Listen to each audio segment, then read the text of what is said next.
Welcome back to the Successful Diligence podcast. I am so grateful that you're back for another episode. I never take it for granted that you give your time to this podcast, and I pray and hope that you will get value. Today, I know you will. I have a very special guest who is joining me all the way from Australia, and she's freezing because it's cold over there, even though it's hot here in Texas. So if you're watching this in the school, that's why she's got that big puffy coat on.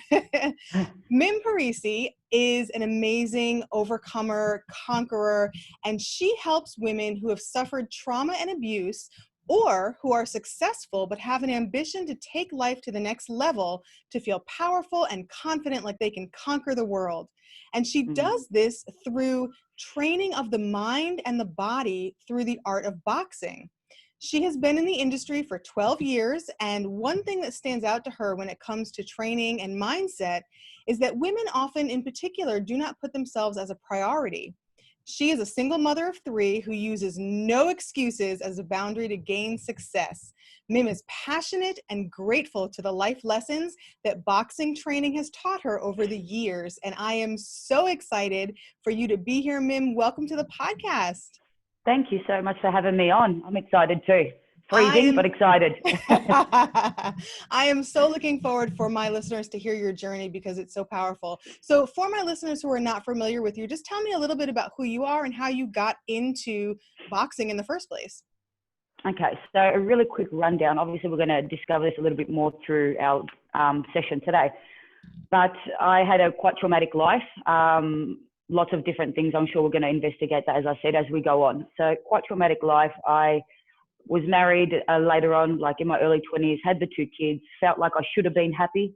That word there, should, but something didn't feel right. I'm not being true to myself, whatever it was. It led me to boxing. So I started boxing because of my brother. My coach quickly said to me, you know what, Mim, you're really good at this. I had someone that believed in me, that told me and vocalized that I was good at something, and that just ignited a flame. And I started fighting competitively, sparring all around, you know, whoever came across, I was willing to give it a go.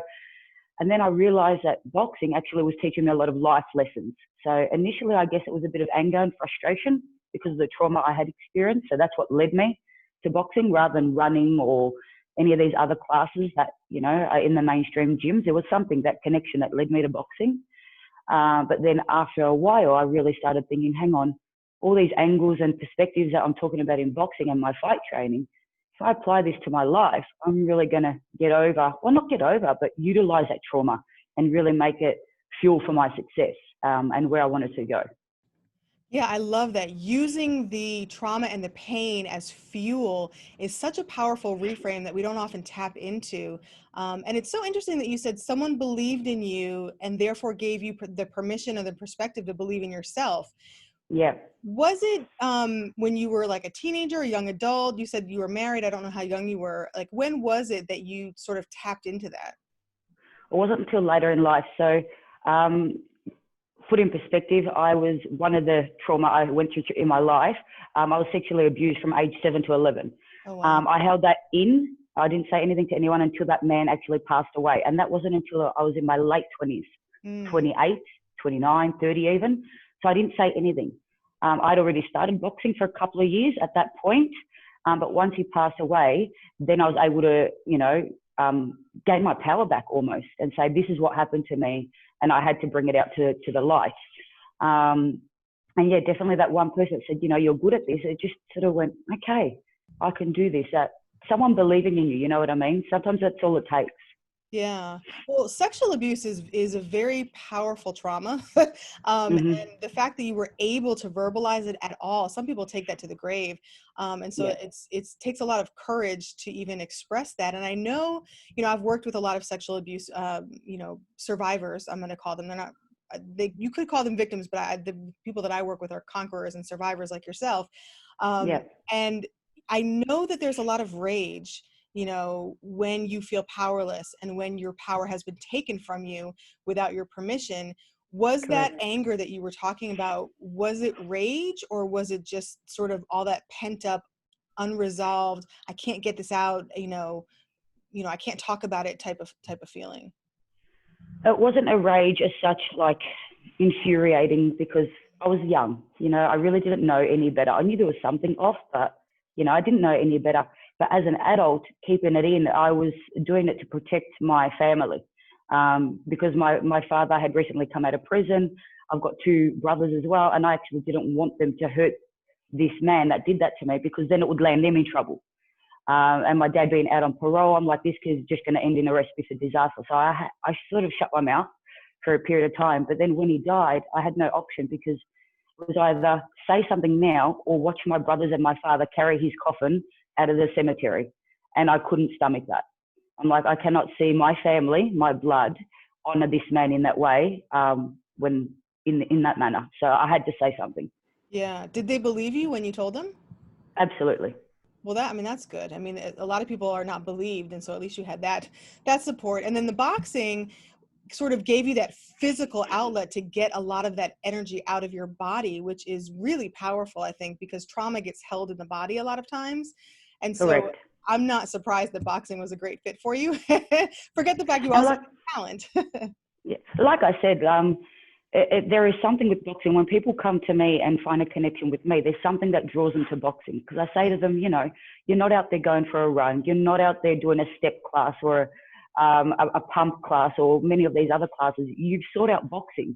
Yeah. So there already is something inside you that's burning, that's anger maybe or frustration or something that wants you, exactly, that wants to hit something.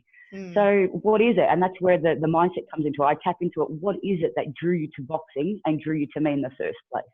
So how do you do that with the people that you work with? How do you get them to recognize that it's not just the physical boxing training, but it's the mindset that it needs to be a foundational aspect as well? So I've been doing this for 12 years, as you said in my intro, and owned big gyms for 12 years. But time and time again, I would see people come and they'll sign up on a gym membership, do my boxing classes, but their heart wasn't really in it, or, they'd come and they'd go and they'd come and they'd go. I sold the gym recently, early 2020 this year, and I decided to shift to a much smaller venue where I am now. But what I've done is created a mindset course, which I've been working on for a long time. It's a 14-day mindset course, fighter's mindset, and I make that a prerequisite now. That means that instead of you being allowed to come and train with me and box because you think you know what you want, or you think you want to lose weight, or you think you want to get fitter, no, leave that to me now. If you actually want to commit, I want you to do the 14-day mindset course. Once you've done that, you are invited to train with me. So I've kind of flipped it around. It's not the training first, because the training is really not going to get you anywhere unless your head's in the right space. So my whole community now is much smaller, but everyone is going through that mindset. We are on the same journey. Even if we're not there yet, we're on that same journey, and then we train together. Yeah, that's so powerful. And do you disclose to the people that you work with about your trauma and your background? Yes. Interesting. So everyone that does that 14-day course, I do live Zoom sessions every day for an hour for 14 days, and we share stories. It's like a live coaching and group coaching. So I might have, 8 women on screen and myself, and we go through the process together.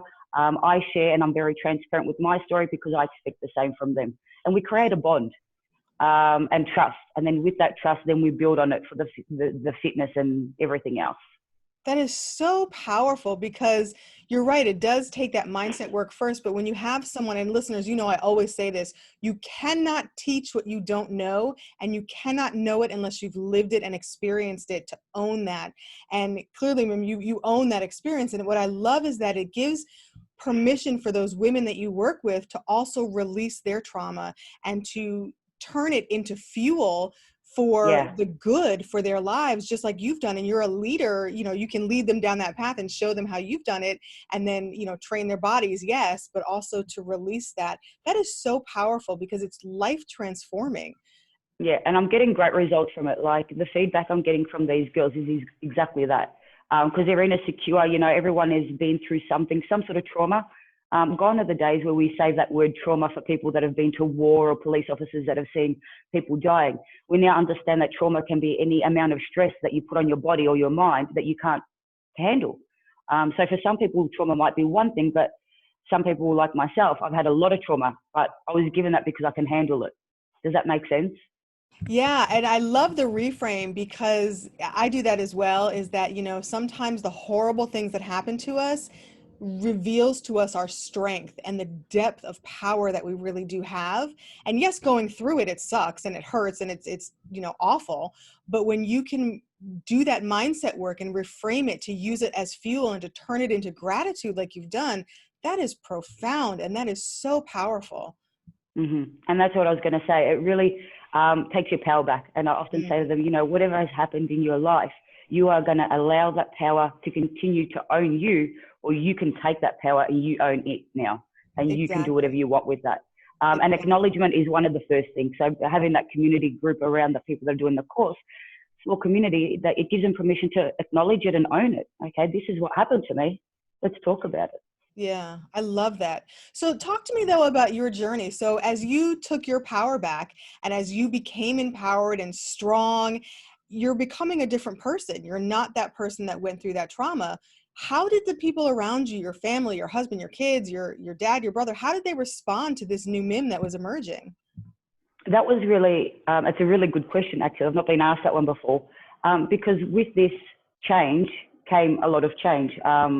My husband and I get along, my ex-husband and I get along really great guy. Absolutely nothing, we broke up, we're divorced. But we broke up because I was together with him from age 14 to 30. Okay, so 16 years we were together.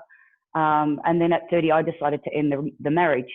And he said to me, but you've changed. And like it was a dirty word. And I remember him saying that because his just expression was, oh, you've just changed. And he was really heartbroken. I'm like, I have changed. And that's what boxing did to me. It gave me the empowerment and the freedom, and just it gave me everything to change. And unfortunately, the change meant that me and my husband grew apart, but it also allowed me to embrace everything I am and everything I am. So now I'm a better mother to my children, I'm a better friend, I'm a better boss, I'm a better whatever it is. Because when I put myself first, right, and I always talk about a pyramid, if I put myself first in that top little part of the pyramid, then everyone else underneath me is going to get the best version of me. So I have more skills, more time, more patience, more everything to give if I am true to myself and I put myself first. Absolutely. Yeah. And you're also walking in truth. You're no longer hiding a secret. You're no longer, pretending to be someone else. You are your powerful, strong self, and you're in truth, which automatically models for everybody around you and gives permission for them to walk in truth as well. And, it is hard when you do change and you change in different directions. So and you said you're friends now, you co-parent and you get along well? Yeah, we always have. Yeah. So, really, that's nice. really. Yeah, that's right. Because we understand that, after that amount of time, and when we did get together, I was a young teenager, 14. Yeah. People do change, and that's life, and that's okay. And this is what I tell a lot of people as well. It's okay. It's okay to feel sad. It's okay to be angry. It's okay to be frustrated. It's okay. Own it, acknowledge it, and then do something with it rather than just sitting there in that emotion. Exactly. And you get to choose what to do with it. And you can either choose to do something constructive or you can choose to do something destructive. And I love the fact that you have this safe hit in the bag is constructive. Yeah, exactly. You're not going to, get arrested for killing it, or if you destroy it, it's okay. There's another one waiting around the corner. Exactly. So what are important principles that you've learned from your journey with boxing and mindset and all of the change? What are some principles that you highlight for your clients and that you really live yourself that you've learned? So what I say to my clients and what I live by are my core values. I've got 5 core values. Can I see them from here? 1 minute. Give me 1 second. I bet you that's a first. Someone running off screen. They're here. And they're always written down, and they're always in my gym. Loyalty, respect, fearlessness, passion, and honesty. They're mine. I tell my people, write them down somewhere that you see every day, like me. Yeah. And then when you're always true to your core values, you're going to feel that sense of pride and success in yourself every day. Okay, when I'm no longer here, I want to be remembered for my loyalty. I want to be respected, and I'm going to give respect. I want to be remembered for my fearlessness. The things I don't want to be remembered for is the house, the car, or whatever it is like that. No one's going to remember me for that. So being true to my core values and standing true to my boundaries is exactly what boxing taught me. Yeah. So what are the other ones? You said loyalty and... I've got loyalty, respect, fearlessness, passion, and honesty. Oh, I love that. And those are all things that you actually pass on and can leave on the earth for people to Hmm. remember you and to live on after you're gone. Like you said, you can't take the stuff with you, but No. your loyalty, your respect, your fearlessness lives on after you're gone. I absolutely love that. I love that. And like you said, it does live on because a lot of my core values have been come from my parents. And my dad, like he passed away a year ago. And they're the things very similar. Like when I look at my core values, I think about him. I'm like, he never wrote them down like me, but I'm sure some of those are in his mindset as well, you know, in his head. Yeah, and you're living them also, so he's living through you, and just like your children will live, you will live through your children, and even your husband, your ex-husband, because you guys were together for so long.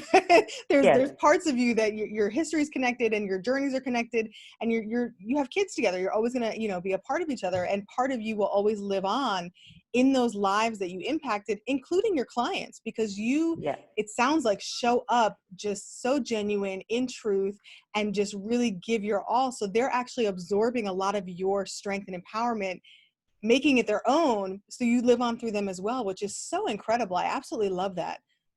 yeah, it's pretty good. I'm feeling pretty good actually. I love being a part of their lives, you know what I mean?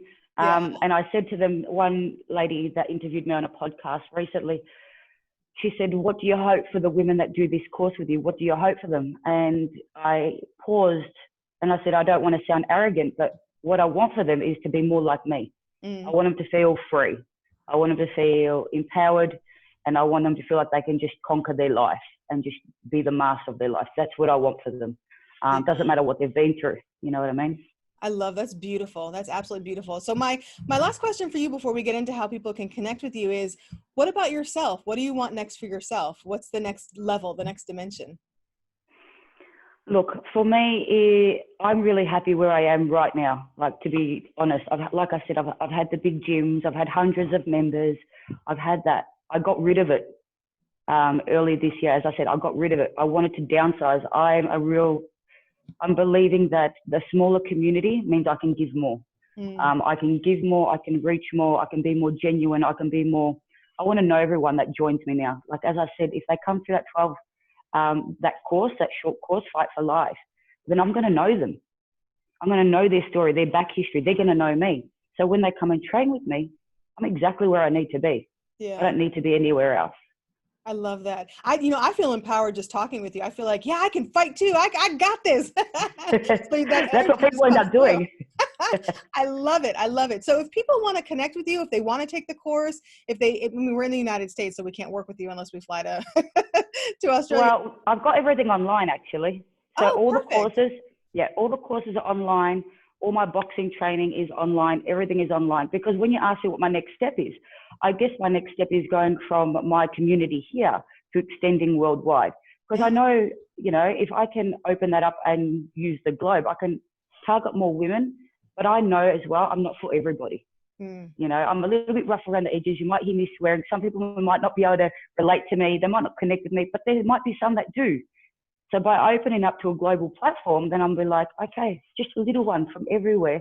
And I might find that connection. I might be able to help that one person in America or in the UK or in Italy or wherever it is.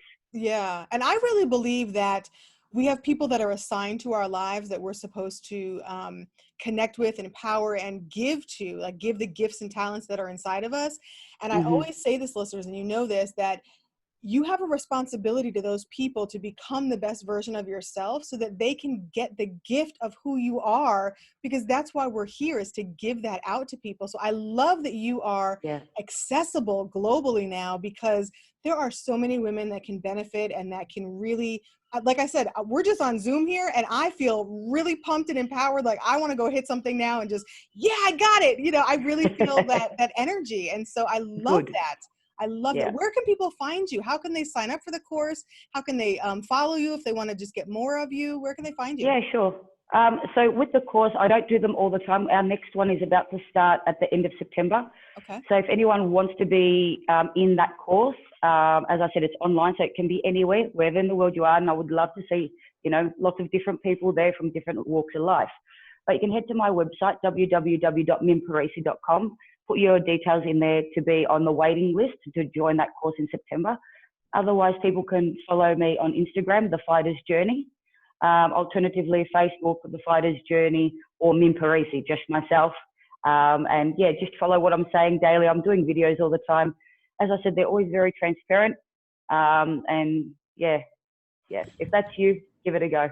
I love that. And I'll put all the links in the show notes, listeners, so you can click or copy and paste and go and find it really easily, so you don't have to rewind to hear what she said. And I love that name, The Fighter's Journey, because it really is a fight, but it's so worth it to get to the other side. And I'm so grateful that you kept walking and survived your journey so that you can now give to other people, because it's so powerful and so profound. Thank you so much for coming on the show and sharing. I You're think welcome. there's so much value. I know that you have to go, so we could have had this a lot longer, but I know that just what you gave was powerful and profound, and I'm just so grateful for it. Beautiful. Thank you very much for inviting me. As I said, unfortunately, I do have to cut it a little bit shorter today because I've got a boxing class starting at 9:30 here in Australia time. But yeah, it's been great. And as I said, thank you for the opportunity for sharing my story. That's all I want. The people need you, so we will let you go and release you. But listeners, as I always say, keep walking, always keep walking, because if you continue to walk, you will reach your destiny. You will reach your destination. And on the journey, always, always choose gratitude.